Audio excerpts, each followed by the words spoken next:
In 1694, a group of men built a machine that could create wealth from nothing. It had no gold inside, no silver, no jewels, just paper, ink, and extraordinary promise. The machine worked perfectly, as long as people believed in it. But belief is fragile, and the machine was hungry. They called it the Bank of England. But it wasn't a bank. It was an altar, and the currency it created was faith itself.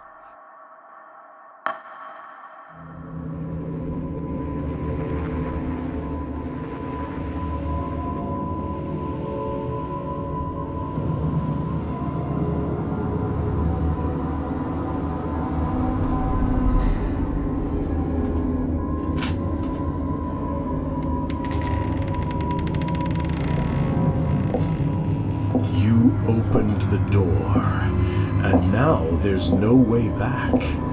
Welcome to Gains and Lore. Listen until the end, if you dare.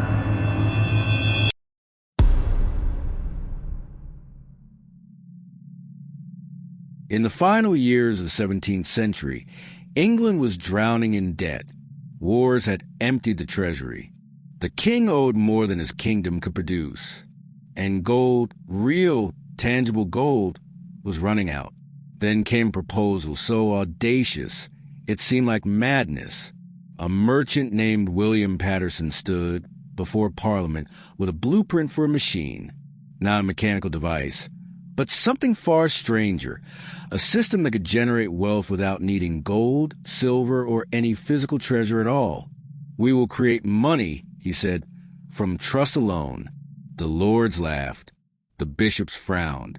But the king, desperate and clever, listened. Patterson's idea was simple, yet revolutionary. The government would charter a private institution called the Bank of England. This bank would be granted the power to issue paper notes. Promises written on parchment that people could trade as if they were gold itself. But here was the trick. The notes were not backed by gold in equal measure. For every ounce of real wealth deposited, the bank could issue far more in paper. It was a kind of alchemy, not of metals, but of perception. If people believed the paper had value, then it did. If they believed they could exchange it for goods, for labor, for land, then the paper became real, not because of what it was, but because of what people thought it was. The king signed the charter in 1694. The Bank of England opened its doors, and the machine, invisible, unstoppable, began to hum. At first, it was cautious. The notes were elegant, printed with care, stamped with seals. Merchants accepted them nervously, then eagerly. Within months, paper was flowing through London like a river of light, and no one noticed that the river had no source. The machine required no coal, no steam, no gears that could rust or break. It ran on something far more potent, belief. Every paper note issued by the bank was a promise. This is worth £1 sterling, it declared. But worth it how? Worth it why? There was no pile of gold beneath the bank equal to all the paper in circulation. There couldn't be. The machine was designed to create more than it held. This was not a flaw. It was the entire point. As long as people believed the paper could be exchanged for goods, it functioned as money. And as long as it functioned as money, people believed in it. It was a spiral not of gold, but of perception, self-sustaining, self-reinforcing. The bankers understood this intuitively. They knew that currency was not a thing, but a story. And stories only work when people agree to suspend disbelief. So they crafted the story carefully. The notes were beautiful, ornate, official. The bank itself was built like a temple. Columns, marble, vaulted ceilings. Guards stood at the doors. Clerks wore solemn expressions. Everything was designed to evoke one emotion, trust. And it worked. Within a generation, the paper pound became as accepted as gold. Merchants no longer asked if the notes were real. They simply used them. Farmers, blacksmiths, sailors, all participated in the collective suspension of disbelief. But beneath the confidence, a question lingered, a question no one dared speak aloud. What happens if we stop believing? The machine had no answer, because if belief faltered, if even a fraction of the population demanded to exchange their paper for gold all at once, the system would collapse.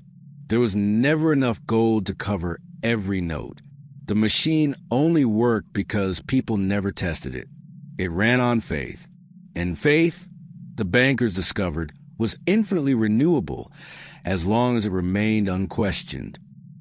The machine did not stay idle. It grew. Other nations saw what England had achieved and wanted the same power. France established the Banque Generale.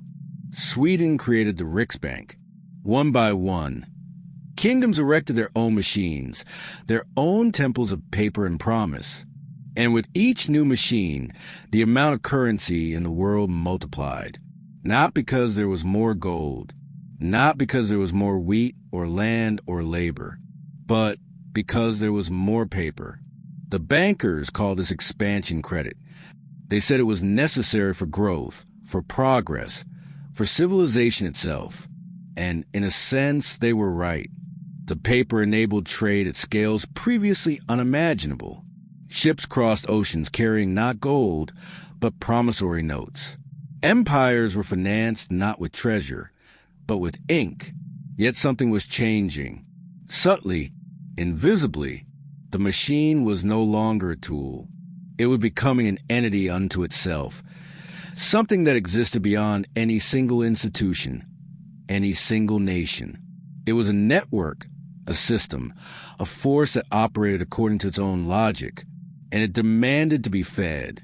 Every expansion required more belief, more acceptance, more people willing to trade real goods for paper promises.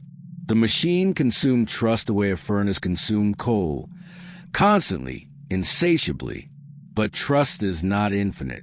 In 1720, the machine faltered. The South Sea Company in England had issued so many shares, so much paper wealth, that the illusion became obvious. People rushed to convert their paper into something real, but there was nothing real to give them. The bubble burst. Fortunes vanished overnight.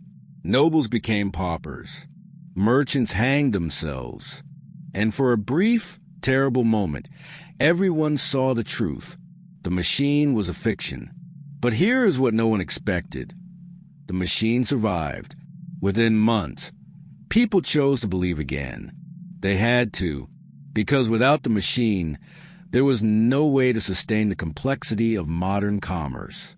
So they repaired it, refined it, and promised themselves it would be different next time. It never was. By the 20th century, the machine had achieved something extraordinary. It had convinced the entire world that paper was wealth. The gold standard, the last tether between currency and physical reality, was severed in stages, first partially, then completely. By 1971, even the United States abandoned the pretense. The dollar, the pound, the franc, all became pure fiat, pure belief, and the machine, now unbound, grew exponentially. Central banks could create currency at will, not limited by minds, not constrained by reality. They simply declared, "This is money," and it was, because everyone agreed it was. But agreement is not truth. A philosopher once asked, if 1 million people believe a lie, does it become true? The machine answered, yes, as long as they never stop believing. This is the nature of fiat currency. It is consensus reality, a shared hallucination so powerful, so universal, that it shapes nations, decides wars, determines who eats and who starves. It is the most successful magic trick in human history. But every magic trick has a weakness. The moment someone looks too closely. In recent years, cracks have appeared. People whisper about inflation, about debt, about numbers that no longer make sense. They see the machine printing trillions, and they wonder, is this still real? The answer is the same as it always was, only if you believe it is. The machine that began in 1694 never stopped running. It simply changed names, changed forms, changed the paper printed on. Today, it doesn't even need paper. The notes are digital now, numbers on screens, bits in databases. But the principle remains identical. Value exists because we agree it exists. This is not a conspiracy. It is not a secret. It is the most transparent system ever created, hidden in plain sight by the sheer audacity of its premise. We are all priests of the machine now. Every transaction is an act of faith. Every swipe of a card, every transfer, every paycheck. We are affirming the same belief our ancestors affirmed in 1694. This paper, this number, this symbol is worth something, and so it is until the day it isn't. History has shown us what happens when belief falters. Weimar Germany, Zimbabwe, Venezuela. The machine collapses into hyperinflation, not because the currency becomes worthless, but because people realize it was always worthless.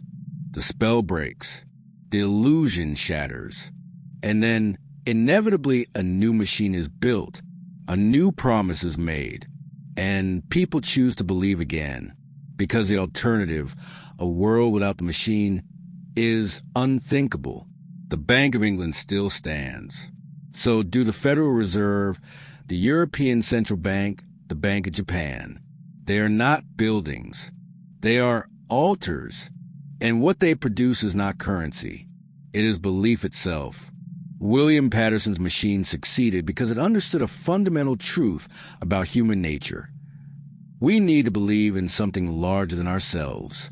And if that something can be conjured from paper and promises, if wealth can be spoken into existence, then perhaps reality itself is negotiable.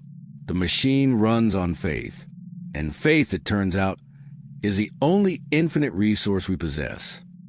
The currency it created was not gold. It was belief itself. And belief never runs out until it does.